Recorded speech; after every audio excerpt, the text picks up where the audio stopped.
চট্টগ্রাম বিশ্ববিদ্যালয় যখন নিজের পরিচয় দেয়, হয়তো বলে যে আমাদের বিশ্ববিদ্যালয় থেকে আমরা নোবেল পুরস্কার পেয়েছি, গৌরব করে। ভ্যান্ডারবিল্ট বিশ্ববিদ্যালয়ে তারা গৌরব বোধ করে যে আমি তাদের বিশ্ববিদ্যালয়ের ছাত্র ছিলাম। তা আমি তাদেরকে বলি যে চট্টগ্রাম বিশ্ববিদ্যালয়ে গৌরব করার কারণ বড় দুইটা, তোমাদেরটা একটা, তাদেরটা দুইটা। এই জন্যে এই পুরো কর্মসূচি যার জন্য নোবেল পুরস্কার, তার সমস্ত গোড়াপত্তন হয়েছে এই বিশ্ববিদ্যালয়ের সাহচর্যে।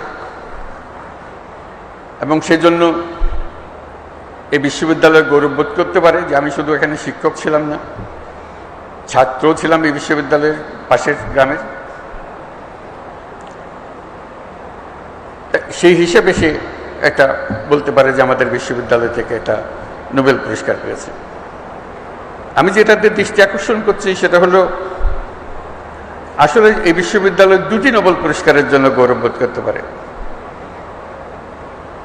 একটি তো আমি ব্যক্তিগতভাবে নোবেল পুরস্কার পেয়েছি এখানে শিক্ষক থাকা অবস্থায়। দ্বিতীয়ত হলো যে গ্রামীণ ব্যাংক সৃষ্টি হলো, সেই সৃষ্টির গোড়াতেও কিন্তু চট্টগ্রাম বিশ্ববিদ্যালয়ের আইনে, গ্রামীণ ব্যাংকের আইনে লেখা আছে পরিষ্কার এই ব্যাংক কোথার থেকে আসলো।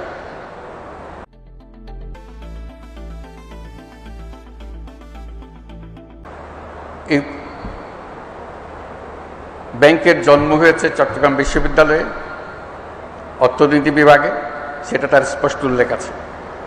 কাজে দুটো, এবং গ্রামীণ ব্যাংকও একটা নোবেল পুরস্কার প্রাপ্ত প্রতিষ্ঠান। কাজে দুটি নোবেল পুরস্কারের জন্য এই বিশ্ববিদ্যালয়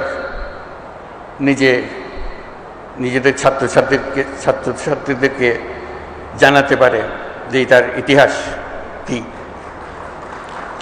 এবং এর প্রাসঙ্গিকতা এবং এর ভবিষ্যৎ করণীয় সেটা নির্ধারণে ছাত্র সমাজ তারা ঠিক করবে যে তারা কী ধরনের ভবিষ্যৎ চায় নিজেদের জন্য। কারণ এই বিশ্ববিদ্যালয়ের আরেকটি শিক্ষা, যেটা আমরা সবসময় সবাইকে স্মরণ করিয়ে দিই, আমরা যে ধরনের বিশ্ব গড়তে চাই সেই বিশ্ব গড়ার ক্ষমতা আমাদের আছে, সকল মানুষেরই আছে। কিন্তু আমরা গতবাঁধা পথে চলে যাই বলে আর নতুন পৃথিবীর কথা আমরা চিন্তা করি না। এই বিশ্ববিদ্যালয় যেন সবসময় এটা স্মরণ রেখে তার পাঠদান কর্মসূচি, তার গবেষণা কর্মসূচি শিক্ষকদের এবং ছাত্রদের জন্য যে চালু রাখে, যে আমরা শুধু খণ্ডিত বিষয়ে গবেষণা করার জন্য নিয়োজিত নই। আমরা এই প্রত্যেকটি গবেষণার পেছনে একটি আমাদের উদ্দেশ্য, সমস্ত বিশ্বকে আমাদের মনের মতো করে সাজানোর জন্য, মনের মতো করে বানানোর জন্য। আমাদের যদি সেই লক্ষ্য না থাকে তাহলে এগুলো গন্তব্যবিহীন গবেষণা, গন্তব্যবিহীন শিক্ষাতে পরিণত